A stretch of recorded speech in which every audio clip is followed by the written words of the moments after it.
पाश्चात्य देश तारिणे, जय श्री कृष्ण चैतन्य प्रभु नित्यानंद, श्री अद्वैत गदाधर शिवासादि गौर भक्तवृंद। हरे कृष्णा कृष्णा कृष्णा हरे हरे, हरे राम राम राम हरे हरे। हरे कृष्णा। एक्चुअली मैंने ना कल मैसेज भी डालना भूल गई थी। क्षमा चाहती हूँ मैं। तो हम लोग ने जो है कल शुद्ध नाम पे जो है हमारा कंप्लीट किया हुआ है। और जो है अब आप देखिए, जब हम लोग ने ये शुद्ध नाम जो है वो कंप्लीट कर लिया है, तो हम लोग जो है यहाँ पे आगे बढ़ने वाले हैं। हम्म। तो अब जो है कृष्णदास कविराज गोस्वामी जो है क्या कह रहे हैं 33वें श्लोक से यहाँ पे।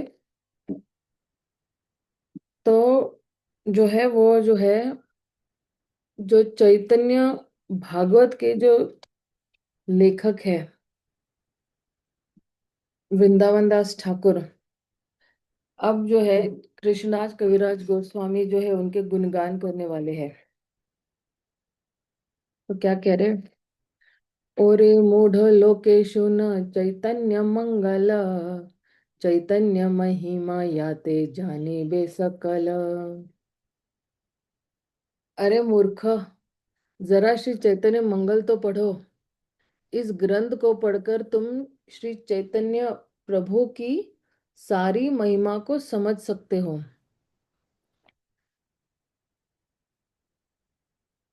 श्री वृंदावन दास ठाकुर कृत श्री चैतन्य भागवत का मूल शीर्षक श्री चैतन्य मंगल था, किंतु बाद में जब श्री लोचन दास ठाकुर ने श्री चैतन्य मंगल नाम की एक दूसरी पुस्तक लिख दी, तो श्री वृंदावन दास ठाकुर ने अपनी पुस्तक का नाम बदल दिया और अब वह चैतन्य भागवत के नाम से विख्यात है। इस ग्रंथ में श्री चैतन्य महाप्रभु का जीवन विस्तार से दिया है। और कृष्णदास कविराज गोस्वामी ने पहले ही हमें यह सूचित कर दिया है कि वृंदावन दास ठाकुर ने जिस अंश का वर्णन नहीं किया, उसी का वर्णन उन्होंने अपने ग्रंथ श्री चैतन्य चरितामृत में किया है। कृष्णदास कविराज गोस्वामी द्वारा श्री चैतन्य भागवत को मान्यता देना इसका सूचक है कि वे गुरु शिष्य परंपरा को मानते हैं और दिव्य साहित्य का लेखक कभी भी अपने पूर्ववर्ती आचार्यों का अतिक्रमण नहीं करना चाहता है। अतिक्रमण मतलब क्या? कि उनको लांग कर जो है आगे नहीं जाना चाहता है। तो जो पूर्ववर्ती आचार्य जितने भी है ना, वो है उनको जो है मान सम्मान देना चाहता है। अब देखना कि जब श्रीमद् भागवतम में भी जो है जब जब उद्धव जो है वो प्रश्न पूछते हैं किनको, अ, अ, विदुर को। तो विदुर जी जो है वो उस प्रश्न का उत्तर नहीं देते, कहते कि पास में ही मैत्रेय मुनि है, अब जाके उनको पूछिएगा। तो हरे कहते, कृष्ण माता जी। हाँ प्रभु जी। दंड प्रणाम माता जी। धन्य प्रणाम प्रभु जी। माता जी, यहाँ पे मैं वो पूछते हैं, विदुर पूछते हैं, मैं तो ये विदुर पूछते हैं उद्धव से। हाँ तो सॉरी, उद्धव जवाब नहीं देते, मैत्र मुनि के पास भेजते हाँ सॉरी सॉरी हैं। वो ठीक है माता तो फिर जो है मैत्रेय मुनि के, तो उसको कहते हैं मर्यादा व्यतिकरण। तो जो है हम अगर मान लो हमें अगर कोई प्रश्न का उत्तर नहीं पता है, या हमें पता है कि ये प्रश्न को मैं जो हूँ पूरा न्याय नहीं दे पाऊंगी, तो फिर जो है हम क्या करते हैं, हम बोलते हैं कि चलो हम अपने सीनियर के पास जाके पूछते हैं।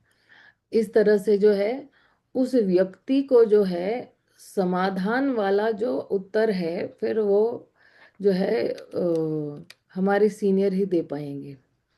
लेकिन अगर हमें उस प्रश्न का उत्तर नहीं पता है ना, तो कुछ भी लपेट नहीं सकते हैं हम लोग कि भाई चलो हमारे जूनियर ने कुछ पूछा है तो शाइनिंग मारने के लिए जो है मैं कुछ भी बोल सकता हूँ। नहीं, ये एक्चुअली बहुत अन्याय होगा अ, अ, उस भक्त के प्रति। तो इसलिए जो है हमें मर्यादा व्यतिकरण कभी नहीं करना या अतिक्रमण कभी नहीं करना चाहिए। आगे क्या कह रहे हैं? कृष्ण लीला कृष्ण लीला भागवते कहे वेद व्यास, चैतन्य लीलार व्यास वृंदावन दास। जिस तरह व्यास देव ने श्रीमद् भागवतम में कृष्ण की सारी लीलाओं का संकलन किया है, उसी तरह ठाकुर वृंदावन दास ने चैतन्य महाप्रभु की लीलाओं का वर्णन किया हुआ है। राइट। वृंदावन दास कैल चैतन्य मंगल, यहार श्रवणे नाशे सर्व अमंगल। ये बहुत महत्वपूर्ण है कि अगर ठाकुर वृंदावन दास ने श्री चैतन्य मंगल की रचना की, जिससे सुनने से सारे अमंगल नष्ट हो जाते हैं। अब देखिए, यही जो है चैतन्य जो है भागवत, एक्चुअली चैतन्य मंगल जहां जहां लिखा है ना, आप चैतन्य भागवत समझ लो, क्योंकि वृंदावन दास ठाकुर ने श्री चैतन्य भागवत बाद में उसका ग्रंथ था। अभी हमारी श्रृंखला आप लोग ने ज्वाइन किया या नहीं किया है? अपने सुबह सुबह में जो है हमारे हिज ग्रेस राधे श्याम प्रभु जी जो है वो लेते हैं। ज्वाइन किया आप लोगों ने, सब लोग ने ये क्लास को? किया है माता जी, मैंने तो किया था। माता जी हाँ हाँ। माता जी मुझे ज्वाइन नहीं हो रहा है क्या? अच्छा, नहीं ज्वाइन हो रहा है क्या? हाँ अम, ना। मैं ना आपको जरा कांटेक्ट करती हूँ और आपको बताती हूँ कैसे ज्वाइन करना है प्रभु जी। मैं कॉल करती हूँ आपको, ठीक है ना, दिन में ओके। कभी मैं वो कॉल करती हूँ आपको। ओ, हाँ हाँ। चलेगा। क्योंकि मैं चाहती हूँ कि अगर हम यहाँ पे चैतन्य चरितामृत पढ़ रहे हैं ना, तो वहां पे चैतन्य भागवत भी पढ़े, तो दोनों का रसास्वादन आप कर सकते हो। भले 20 मिनट ही क्यों ना ले रहे हो, लेकिन सुबह सुबह में तो दिन कितना अच्छा, मतलब मंगलमय हो रहा है हमारा, कि जो है जब हम चैतन्य भागवत पढ़ते हैं तो या सुनते हैं प्रभु जी के मुख से तो। ये चैतन्य निताय याते जानिए महिमा, याते जानी कृष्ण भक्ति सिद्धांते रसीमा। श्री चैतन्य मंगल पढ़कर मनुष्य श्री चैतन्य महाप्रभु तथा नित्यानंद प्रभु की सारी महिमाओं या सत्य को समझ सकता है और भगवान कृष्ण की भक्ति के चरम निष्कर्ष तक पहुंच सकता है। तो जो ये आप देखिए, चैतन्य महाप्रभु और नित्यानंद महाप्रभु की महिमा समझ सकता है और चरम जो है निष्कर्ष, कंक्लूजन पर वो पहुंच सकता है। तात्पर्य में श्रील प्रभुपाद क्या करें? यद्यपि भक्तिपूर्ण सेवा को समझने के लिए श्रीमद् भागवतम प्रामाणिक ग्रंथ है, किंतु अत्यंत विस्तृत होने के कारण थोड़े ही लोग इसे भावार्थ को समझ सकते हैं। श्रीमद् भागवत न्याय प्रस्थान कहलाने वाले वेदांत सूत्र की मूल टीका है। अकाट्य तर्क व न्याय द्वारा परम सत्य को समझने के लिए वेदांत सूत्र लिखा गया था। इसलिए इसकी सहज टीका श्रीमद् भागवत अत्यंत विस्तृत है। पेशेवर कथाकारों ने ऐसा प्रचार रखा है कि श्रीमद् भागवतम में केवल कृष्ण की लीला का ही वर्णन है, यद्यपि इसका वर्णन केवल 10वें स्कंद में हुआ है। इस तरह इन लोगों ने पाश्चात्य जगत के सम्मुख कृष्ण को महान स्त्री वशीकर्ता के रूप में प्रस्तुत किया है, गोपियों के साथ ना खेलना या लीलाएं करना। इसलिए कभी कभी अपने प्रचार कार्य के दौरान हमें ऐसी भांतियों से निपटना पड़ता है। श्रीमद् भागवत को समझने में जो दूसरी कठिनाई सामने आती है वह है पेशेवर कथाकारों द्वारा भागवत सप्ताह का प्रचलन, अर्थात 7 दिनों में भागवत की कथाएं सुनाना। वे एक सप्ताह में श्रीमद् भागवत को समाप्त करना चाहते हैं, जबकि यह इतना विशद ग्रंथ है कि इसके एक श्लोक की भी ठीक से व्याख्या करने पर वह 3 महीनों में भी समाप्त नहीं कर सकते हो सकता। ऐसी परिस्थितियों में सामान्य व्यक्ति के लिए वृंदावन दास ठाकुर कृत चैतन्य भागवत को पढ़ना अत्यंत सहायक है, क्योंकि इस तरह से भक्ति कृष्ण चैतन्य महाप्रभु तथा नित्यानंद महाप्रभु को ठीक से समझ सकते हैं। आप देखिए कि हमें जो है, हम इतने भाग्यशाली है कि अब हम इस श्लोक पे आए ही है। और एक जस्ट 5 दिन पहले ही प्रभु जी ने जो है, हिज ग्रेस राधेश्याम प्रभु ने हमें लिए चैतन्य भागवत शुरू किया हुआ है। और अब हमें पता भी चल रहा है कि हमें क्यों पढ़ना चाहिए चैतन्य भागवत, कितना महत्वपूर्ण है।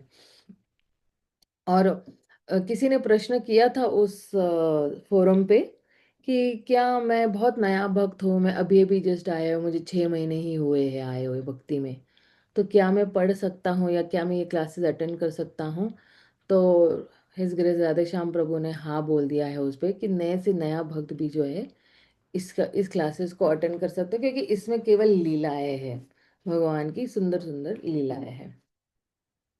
श्रील रूप गोस्वामी ने कहा कि ऐसी भगवत भक्ति जो उपनिषद पुराणों नारद पंचरत्न आदि प्रामाणिक वैदिक ग्रंथों की उपेक्षा करती है, समाज के लिए अनावश्यक उत्पाद मात्र है। श्री श्रीमद् भागवत को ठीक से न समझने के कारण लोग कृष्ण तत्व के विषय में भ्रमित होते हैं। किंतु श्रील वृंदावन दास ठाकुर की पुस्तक पढ़कर मनुष्य इस विज्ञान को सरलता से समझ सकता है। देखिए कितना अच्छा है, सहायक है ये। फिर आगे क्या कह रहे हैं? भागवते यत भक्ति सिद्धांत तेर सार लिखिया छे नई यहाँ जानी करिय उद्धार। श्री वृंदावन दास ठाकुर ने श्री चैतन्य मंगल, जो बाद में चैतन्य भागवत कहलाया, में श्रीमद् भागवत से प्रामाणिक उदाहरण देते हुए भक्ति के निष्कर्ष और सार प्रस्तुत किए हैं। कितना अच्छा है कि प्रामाणिक उदाहरण दिया हुआ है श्रीमद् भागवतम में और फिर जो है प्रस्तुत किए है ना। तो भक्ति सिद्धांतेर सार, तो जो है कहते हैं ना कि प्रामाणिक जो है वाक्य दिए हुए हैं या स्टेटमेंट्स दिए हुए भागवतम में से। फिर आगे क्या कह रहे हैं? चैतन्य मंगल सुने यदि पाषंडी यवना सेह महावैष्णव हय तत्क्षण। तो कह रहे हैं यदि बड़ा से बड़ा नास्तिक भी चैतन्य मंगल को सुने तो वह तुरंत महान भक्त बन सकता है। नास्तिक से नास्तिक भी अगर चैतन्य मंगल यानी श्रीमद चैतन्य भागवत को अगर सुनता है तो वो भी क्या बनता है? आस्तिक बन सकता है। अब देखना ना, जब चैतन्य महाप्रभु ने अगर वो बाढ़ खोल दी है हरि नाम के द्वारा, तो फिर उस बाढ़ में तो हर कोई चपेट में आ जा रहा है ना। कोई नास्तिक है, कोई आस्तिक है। अगर कोई नॉर्मल बाढ़ आप सोचिए, तो बाढ़ ही नहीं सोचता कि अच्छा अच्छा ये आस्तिक है तो इसको मैं नहीं लेके जाऊंगा, ये नास्तिक है चलो इसको भाग, नहीं, सबको भाग के लेके जा रही। इस तरह से ईश्वरी कमला माता जी, आप कुछ कहना चाहते हो? ईश्वरी कमला माता जी, आप कुछ कहना चाहते हो? हरे कृष्णा माता जी, दंडवत प्रणाम। माता जी, ये चैतन्य भागवत जो है इसकी टीका श्रील प्रभुपाद ने लिखी है। उहुं, नहीं लिखी है उन्होंने इसकी जी। टीका। हम्म आगे, मनुष्य ये रचिते नारे ऐछे ग्रंथ धन्य वृंदावन दासे मुखे वक्ता श्री चैतन्य। इस पुस्तक का विषय इतना भव्य है कि लगता है मानो श्री वृंदावन दास ठाकुर की रचना के माध्यम से साक्षात श्री चैतन्य महाप्रभु स्वयं बोल रहे हैं। तो इतना जो है भव्य लगता है कि ऐसे लग रहा है जो है भगवान चैतन्य महाप्रभु स्वयं ही बोल रहे हैं। तो इसका तात्पर्य क्या है श्रील सनातन गोस्वामी ने अपने ग्रंथ हरिभक्ति विलास में लिखा है, अवैष्णव मुखो मुखोदीर्ण पूत हरि कथामृतम श्रवण नैव कर्तव्यम स्वच्छिष्ट यथापयः। मनुष्य को कृष्ण के बारे में अवैष्णव से सुनना नहीं चाहिए। सर्प के होठों से छुआ गया दूध विषाक्त हो जाता है। इस प्रकार किसी अवैष्णव द्वारा कृष्ण संबंधी कही गई बात विषैली होती है। ऐसा दिव्य साहित्य जो वैदिक सिद्धांतों तथा पुराणों एवं पांचरात्रिक विधि के निष्कर्ष का दृढ़ता से पालन करता है, केवल शुद्ध भक्त द्वारा ही लिखा जा सकता है। यह सामान्य पुरुष के बूते में नहीं है कि वह भक्ति पर ग्रंथ लिखे, क्योंकि उसकी रचनाएं प्रभावशाली नहीं होगी। कोई कितना ही बड़ा पंडित तथा अलंकारमयी भाषा में लिखने में निपुण क्यों न हो, किंतु इससे दिव्य साहित्य को समझने में कोई सहायता नहीं मिलेगी। अगर आप शब्दों का जाल भी बिछा दोगे तो भी हम ये दिव्य संदेश को जो है वो समझ नहीं पाएंगे। यदि भक्त द्वारा रचित साहित्य दोष युक्त भाषा में भी क्यों न हो लिखा गया हो, तो भी वह मान्य होता है। अब देखना, ये स्टेटमेंट है ना, श्रील प्रभुपाद ने है ना श्रीमद् भागवतम के पहले स्कंद के 5वें अध्याय के 11वें श्लोक में भी किया हुआ है, 10वें 11वें श्लोक में भी किया है। जबकि किसी तथाकथित संसारी विद्वान द्वारा रचित दिव्य साहित्य, भले ही उसका साहित्यिक प्रस्तुतिकरण कितना ही उत्तम क्यों न हो, वह मान्य नहीं हो सकता। भक्त के लिखने के पीछे का रहस्य यह है कि जब वह भगवान की लीलाओं के बारे में लिखता है तो वह अकेला नहीं लिखता, बल्कि भगवान उसकी सहायता करते हैं। भगवद गीता में कहा गया है, दधामि बुद्धि योगम तम येन मा उपयन्ति ते। जब भक्त भगवान के चरणों में बैठकर सेवा भाव से लिखता है तो उसके भीतर से भगवान इतनी बुद्धि प्रदान करते हैं कि वह भगवान के निकट बैठकर पुस्तक लिखता चला जाता है। कृष्णदास कविराज गोस्वामी इसकी पुष्टि करते हैं कि जो कुछ वृंदावन दास ठाकुर ने लिखा है वह वास्तव में चैतन्य महाप्रभु की वाणी थी। उन्होंने तो केवल दोहराया है। यह बात श्री चैतन्य चरितामृत पर भी लागू होती है। श्री कृष्णदास कविराज गोस्वामी ने अपनी वृद्ध अवस्था में अक्षम हो जाने पर श्री चैतन्य चरितामृत की रचना की, किंतु यह इतना उत्कृष्ट ग्रंथ है कि श्रील भक्ति सिद्धांत सरस्वती गोस्वामी महाराज कहा करते थे, एक समय ऐसा आएगा जब संसार में लोग श्री चैतन्य चरितामृत पढ़ने के लिए बांग्ला भाषा सीखेंगे। हम श्री चैतन्य चरितामृत को अंग्रेजी में प्रस्तुत कर रहे हैं और यह नहीं जानते कि यह कितना सफल होगा, किंतु यदि कोई मूल चैतन्य चरितामृत को बांग्ला भाषा में पढ़ेगा तो वह भक्ति में अधिकाधिक आनंद का आस्वादन करेगा और आस्वादन करेगा ना बांग्ला में। अब हम देखिए बांग्ला तो पढ़ नहीं सकते हैं इतना, मतलब हम लोग बहुत बड़े हो गए तो थोड़ा लैंग्वेज समझने में मुश्किल आ जाएगी, लेकिन कम से कम हम यहाँ पे तो पढ़ ही सकते हैं। हरे कृष्ण माता जी। हाँ प्रभु जी। माता जी राधे श्याम जो प्रभु जी जो पढ़ा रहे हैं ना, वो भक्ति सिद्धांत सरस्वती महाराज का उस पर टीका लिखा हुआ है, जो हाँ, Chetan Bhagat. Right right right right. और माता जी वो जो है ना, जो ये इसका ट्रांसलेट है ना, सर्वसाक्षी प्रभु जी ने करा हुआ है। हाँ, अपने दिल्ली वाले सर। हिंदी में उपलब्ध है वो, हिंदी में उपलब्ध है वो। हाँ, चैतन्य भागवत, हाँ हाँ, एक। तो ये मैं ईश्वरी माता जी को मैं इसके बारे में बताना चाह रहा था कि वो आप वहां हरे से लेकर पढ़ कृष्णा। सकते हैं। हरे कृष्णा, कोटि कोटि धन्यवाद प्रभु जी। हरि बोल। बढ़िया, मैं मेरे पास भी वही है, मैं भी लाया हूँ, पढ़ रहा हूँ। हाँ, धन्यवाद प्रभु जी, ये बहुत इम्पोर्टेंट बात कही कि अगर मान लो किसी को अंग्रेजी में नहीं समझ में आता, क्योंकि देखिए अगर हम लोग ने ना स्कूल में अगर अंग्रेजी पढ़ी नहीं है या हमारी फर्स्ट लैंग्वेज नहीं है या सेकंड भी नहीं है तो ना थोड़ा मुश्किल हो जाता है। और हिंदी में तो वैसे भी बड़ा रसास्वादन आता है। पहले ना मेरा जो लैंग्वेज, जैसे मेरी मातृभाषा एक्चुअली गुजराती है, लेकिन कॉन्वेंट स्कूल में पढ़ने के कारण है ना, वो गुजराती भी सेकंड लैंग्वेज हो गई, इंग्लिश फर्स्ट लैंग्वेज हो गई थी। लेकिन आप देखना, मेरे गुरु महाराज की ऐसी कृपा है मुझ पे कि हिंदी मैंने 7वीं में ही छोड़ दिया था, क्योंकि हमें ऑप्शन दिया गया था या तो हिंदी ले लो या तो फ्रेंच ले लो, तो मैंने फ्रेंच भाषा का चयन किया था। और अरे या तो बहुत मराठी ले लो या तो संस्कृत ले लो, तो मैंने संस्कृत का चयन किया था उस टाइम पे। सही बात। तो अब प्रचार आप देखना, ज्यादातर हमारे भारत में हम लोगों को या तो हिंदी में प्रचार करना पड़ता है, और कम से कम महाराष्ट्र में तो मराठी में ही ज्यादा प्रचार है। तो हम देखना, गुरु महाराज की ऐसी कृपा है कि अगर मैं दिल्ली नहीं पहुंचती और 13 साल वहां पे प्रचार नहीं करती, मैं हिंदी की प्रचारक बनती ही नहीं। मेरी हिंदी अगर इतनी अच्छी हुई है, अभी भी थोड़ी इतनी खास नहीं है। मुझे इंग्लिश में सोचना पड़ता है और उसका हिंदी में ट्रांसलेशन करना पड़ता है।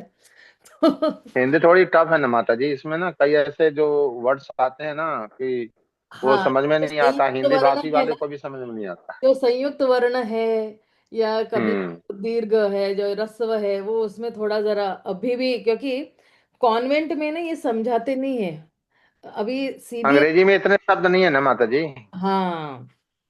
अंग्रेजी में इतने शब्द हैं ही नहीं। हाँ, तो हिंदी में जो है, लेकिन फिर भी ना, मैंने उस टाइम पे मुझे समझ में आ गया था कि अगर मुझे दिल्ली में रहना है तो मुझे हिंदी का प्रचारक बनना पड़ेगा। मुझे इंग्लिश में, मैं पहले हमेशा पहले इंग्लिश में ही बोलती थी। फिर एक ब्रह्मचारी थोड़ा दूर खड़े थे और देख रहे थे कि ये इंग्लिश में क्यों बोल रहे, बेचारे इन लोगों को समझ में भी नहीं, और मैं तो बोलती जा रही हूँ इंग्लिश में। कुछ 5-6 लोग वहाँ गरुड़ जी के वहां पे अगर बाहर खड़े भी है तो उन्होंने मुझे ना प्यार से समझाया था कि देखिए माता जी, यहाँ है ना, ये दिल्ली है, और दिल्ली में प्राय लोग जो है वो हिंदी में ही समझ पाएंगे। तो अगर आप प्रचार हिंदी में करोगे ना, तो जो है असर भी होगा और वो समझ भी पाएंगे, वरना बोलेंगे कि देखो ये अपनी इंग्लिश झाड़ने आ गई है। हालांकि आपका आपका जो है उद्देश्य अच्छा है, लोगों को हरि नाम देना या भगवान से जोड़ना, लेकिन सही अगर भाषा में आप बोलते हो तो समझ भी पाएंगे और उसको जो है सराहेंगे भी। तो ये एक्चुअली 1 महीने के मैं दिल्ली पहुंचने के 1 महीने बाद ही मुझे ये समझ में आ गया। फिर मैंने बोला मैं क्या करूं, तो फिर जो है हिंदी की किताबें पढ़ना मैंने शुरू किया। सारी जितनी भी छोटी छोटी किताबें शिला प्रभुपाद की, तो वो हिंदी में खरीद खरीद कर मैं पढ़ने लगी थी हिंदी में, और जोर जोर से पढ़ती थी मैं, ताकि फिर वो मुझे अच्छी तरह से सुनाई दे और वो शब्द जो है वो कानों पे पड़ जाए। और इस तरह से वहां पे गुरु महाराज की कृपा से बहुत अच्छा माता जी, बहुत अच्छा। हिंदी। वैसे ही माता जी, ये देखिए ना कि ये राधे श्याम प्रभु जी है ना, पहले अंग्रेजी में ही वो करते थे, हाँ। लेकिन देखिए अब हिंदी में भी देते हैं। जैसे अमरेंद्र प्रभु थे ना, पहले वो भी अंग्रेजी में बोलते थे, लेकिन उनके गुरु महाराज राधा गोविंद स्वामी महाराज ने कहा ऐसा है कि आप जो है ना यहाँ प्रचार करना चाहते हो तो हिंदी सीखो, और देखिए बहुत अच्छा हिंदी में आप बोलते हैं। वो तो मतलब, वो हमारे छोटे सुखदेव गोस्वामी अमरेंद्र प्रभु, और हाँ। हम वो भी एक और दूसरे सुखदेव गोस्वामी है हमारे। तो मतलब उनकी तो तुलना ही नहीं हो सकती। लेकिन हाँ, हर प्रचारक को एक चौड़ी बुद्धि रखकर जो है ये समझना ही पड़ेगा कि अगर हमें प्रचार करना है तो जो सामान्य जनसंख्या है उनकी भाषा हम्म। में अगर हम बताएंगे तो उसमें, और फिर आप यकीन नहीं मानोगे प्रभु जी, मुझे एक्चुअली अभी हिंदी में ज्यादा रसास्वादन आता है किसी भी ग्रंथ को पढ़ने के लिए।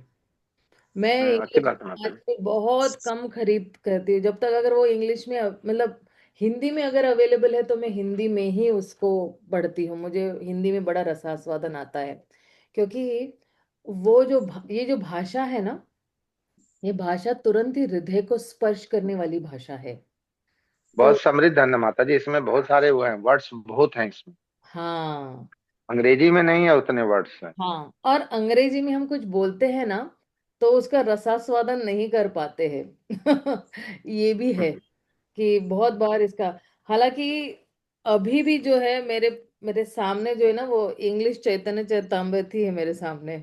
और इंग्लिश से हिंदी में मैं, मुझे कुछ भी ये अगर मान लो तात्पर्य है, तो मुझे इंग्लिश से हिंदी में ही ट्रांसलेट करके जो है वो समझ सकती हूँ। तो वो नहीं इजी नहीं, बहुत अच्छा है माता जी। रसास्वादन भी कर सकती हूँ। हाँ, ठीक है, हम लोग जरा इस पे आगे जाते हैं। वृंदावन दास पदे कोटि नमस्कार, एछे ग्रंथ करीते हो तारिला संसार। मैं वृंदावन दास ठाकुर के चरण कमलों पर कोटि कोटि प्रणाम करता हूँ। उनके अतिरिक्त अन्य कोई व्यक्ति सभी पतित आत्माओं के उद्धार के लिए ऐसा अद्भुत ग्रंथ नहीं लिख सकता है। सोचिए, भगवान ने विशेष तरीके से उनको चुना हुआ है ये ग्रंथ लिखने के लिए। नारायणी चैतन्येर उच्चिष्ट भाजन, तारा गर्भे जन मिला श्रीदास वृंदावन। नारायणी कौन है? वृंदावनदास ठाकुर की माता है। नारायणी सदा चैतन्य महाप्रभु का जूठन खाया करती थी। इसलिए वृंदावन दास ठाकुर उसी की कोख से जन्मे थे। सोचिए क्या मतलब सौभाग्य है कि उनकी माता ने जो है चैतन्य महाप्रभु का उच्चिष्ट खाया है और उनका जन्म हुआ है। तो आप देखिए, एक्चुअली जब कोई लेखक भी जो है ना, ये एक्चुअली इसका रहस्य है कि अगर कोई लेखक जो है वो जब लिखता है तो वो भगवान की सेवा करने के लिए लिखता है, और भगवान जो है उनको अंदर से जो है वो प्रेरित करते हैं या जो है उनको बुद्धि देते हैं। और प्रभुपाद इससे पहले वाले में भी यही कह रहे थे कि अगर कुछ त्रुटि भी है ना, फिर भी जो है अ, लोग उसको स्वीकार करते हैं, क्योंकि उस जो ग्रंथ लिखने के पीछे का जो उद्देश्य है ना, वो बिल्कुल शुद्ध है। और यहाँ पे जो है नारायणी जो है कि उन्होंने जो है चैतन्य महाप्रभु का जो है वो महा उच्चिष्ट खाए। अभी अगर हम ये सिर्फ चैतन्य महाप्रभु का जो उच्चिष्ट पे तो एक पूरा एक लेक्चर दे सकते हैं, या शुद्ध भक्तों का उच्चिष्ट जो है वो कितना पवित्र होता है। या अब कोई समझेगा कि अरे अरे देखो, उनके मुख से निकला हुआ जो है थूक है, या उनके मुख से निकला हुआ जो भी है और हमको दे रहे हैं, हम नहीं खाएंगे किसी का जूठन वगैरह। लेकिन क्योंकि ऐसा ना हुआ है, मैं आपको बताती हूँ। एक बार परम पूज्य जयप्रताप स्वामी महाराज आए हुए थे दिल्ली में, और हम लोगों ने ना क्या किया था, हम लोग ने सेब जो है ना बिना छिलके निकाल के हम लोग ने उनको दिया हुआ था। बाहर का जो लाल छिलका है ना, हमने नहीं निकाला था, हम लोगों ने उसी दे दिया था।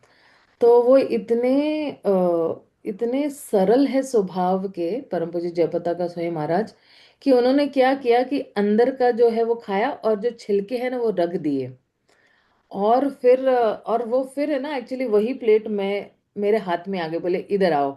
मैंने बोला हाँ महाराज। बोले कि अगली बारी से जो है ना, ये हमेशा किसी को भी आप देते हो ना तो छिलके निकाल के दिया करो।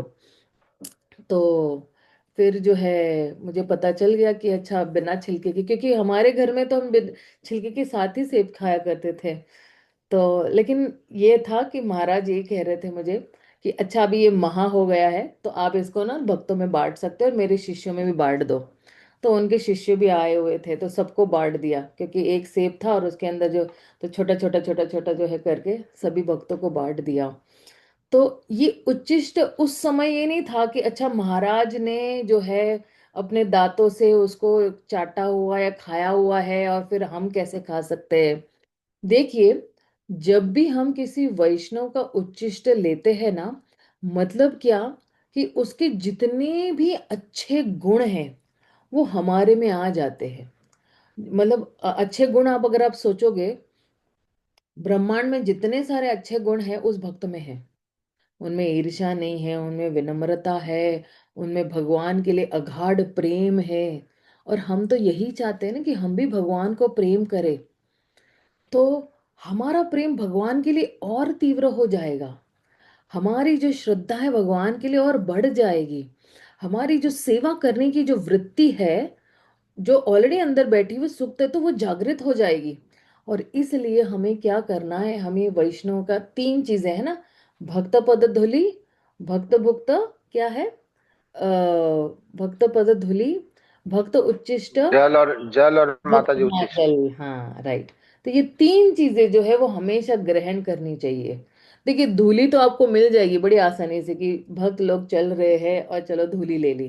तीनों में से कोई भी एक मिलता है ना, क्योंकि भगवान इतने दयालु कृपालु है कि ऐसे तीन दिया हुआ है, राइट? तो उसमें से धूली तो मिल ही जाएगी, क्योंकि भक्त जब चलते हैं तो वो चरण की धूली छोड़ते हुए चलते हैं। तो बस वही धूली हमें क्या करना है, अपने मस्तिष्क में लगाना है। उच्चिष्ट मिलना थोड़ा मुश्किल है, क्योंकि उस महाराज तक पहुंचना थोड़ा मुश्किल हो सकता है, लेकिन धूली आसानी से अवेलेबल है। इवन उनका चरण का जल भी मुश्किल है, लेकिन जो धूली है बड़ी आसानी से। इसलिए जो है ये बहुत महत्वपूर्ण है कि किसी न किसी तरीके से हमें, अगर शुद्ध भक्तों का अगर ये चीज मिल जाती है, तो हमारी भक्ति भावना, हमने चेतना जो है वो जागृत हो जाती है कि नहीं नहीं, मुझे अभी बहुत सीरियसली भक्ति करनी है, बहुत सीरियसली मुझे माला करनी है। अब हम लोग ने पूरी एक श्रृंखला ली ना, एक पूरा, मेरे ख्याल से 10-12 दिन हम लोग ने केवल ये इसी शुद्ध नाम पे जो है, नाम अपराध, नाम आभास, शुद्ध नाम पे चर्चा की। इसके बाद हमें भी मननम करना है कि मुझे किस तरह से जो है पश्चाताप करते हुए और अपने आप को जो है वो बिल्कुल विनम्र भाव बनाकर, देखिए पश्चाताप नहीं करेंगे ना तो शुद्ध नाम नहीं निकलेगा। तो पश्चाताप करते करते हमें जो है भगवान के नामों का जप करना है। तभी एक दिन जो है हमारे, और निरंतर एक कृष्ण नाम लेना है, हर क्षण भगवान का नाम का उच्चारण करना है। तब जाके हमारे जितने भी करोड़ों जन्मों के पाप है वो दूर आएंगे, हो जाएंगे, और हम शुद्ध नाम पर आएंगे। तो ये देखिए हमें, मतलब धीरे धीरे हम किस तरह से चैतन्य चैतामृत, चैतन्य भागवत के माध्यम से भगवान के भक्तों का उच्चिष्ट लेके हम भगवान के और निकट जा सकते हैं। और दूसरा कोई मार्ग नहीं है, कोई मार्ग नहीं है, कोई मार्ग नहीं है। इसी मार्ग से हम भगवान को प्रसन्न कर सकते हैं। तो तात्पर्य में शिला प्रभुपाद क्या कह रहे हैं? कवि कर्णपुर द्वारा लिखित गौर गणों देश दीपिका में बतलाया गया है कि श्री चैतन्य महाप्रभु के पार्षद कौन कौन थे और उसके पूर्व वे क्या थे। उसके श्लोक 43 में नारायणी के विषय में निम्नलिखित उल्लेख है। अंबिकाया स्वासा यासिन नामना शील कलिंबिका क्रो क्रोचिष्ठा भुजनाना सेय नारायणी मता। जब भगवान कृष्ण शिशु थे तब अंबिका नामक स्त्री ने उन्हें पाला था। उसकी नर्स होती है ना, जो आया होती है, किलिम्बिका उसकी छोटी बहन थी। श्री चैतन्य के अवतार के समय यही किलिम्बिका श्री चैतन्य महाप्रभु का जूठन खाया करती थी। यही किलिम्बिका नारायणी थी, जो श्रीवास ठाकुर की भांजी थी। बाद में जब यह बड़ी हुई और उसकी शादी हुई, तो उसकी कोख से श्रील वृंदावन दास ठाकुर का जन्म हुआ। भगवान कृष्ण का भक्त अपनी भगवत सेवा के अनुसार विख्यात होता है। इस तरह हम श्रील वृंदावन दास ठाकुर को नारायणी के पुत्र के रूप में जानते हैं। इस संदर्भ में श्रील भक्ति सिद्धांत श्री ठाकुर लिखते हैं कि उनके पैतृक वंश का कोई पता नहीं है, क्योंकि उसे जानने की कोई आवश्यकता नहीं है। किसकी? नारायणी की। तो यहाँ पे एक और श्लोक ले लेते हैं हम लोग। हम्म तारकी अद्भुत चैतन्य चरित वर्णना, यहाँ श्रवणे शुद्ध कैलास त्रिभुवन। आहा, चैतन्य महाप्रभु की लीलाओं का ऐसा ही अद्भुत वर्णन उन्होंने दिया है। तीनों लोकों में जो भी उसे सुनता है वह शुद्ध पवित्र हो जाता है। देखिए ये कौन दे रहे हैं आशीर्वाद, पता है आपको? ये स्वयं लेखक दे रहे हैं ये आशीर्वाद कि हम पवित्र हो जाते हैं। और तीनों लोगों को पवित्र, मतलब क्या दम है इस ग्रंथ में कि तीनों लोगों को जो है चैतन्य महाप्रभु की जो लीला है वो पवित्र कर सकती है। फिर आगे क्या कह रहे? अतएव भज लोक चैतन्य नित्यानंद, खंडे बे संसार दुख पावे प्रेमानंद।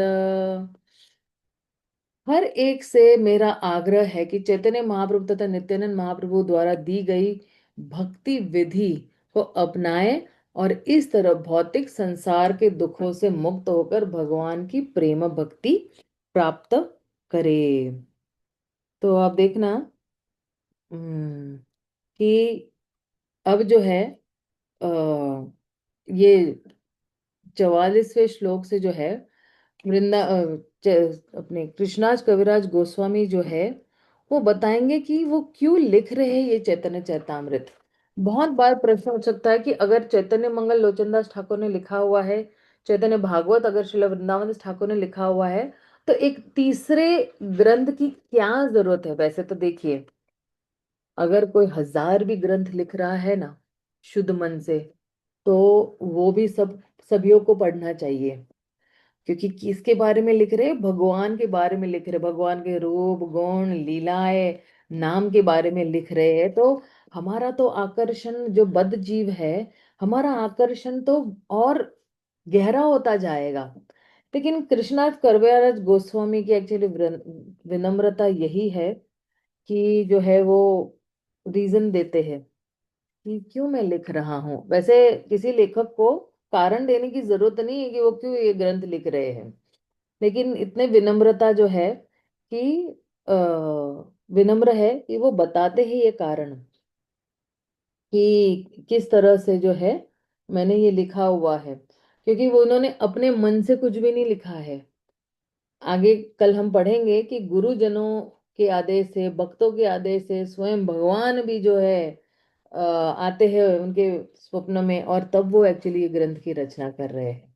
तो हम जो है वो अपने कल के सत्र में देखेंगे। श्रील प्रभुपाद की जय, गौर भक्त वृंद की जय। हरे कृष्णा, हरि बोल।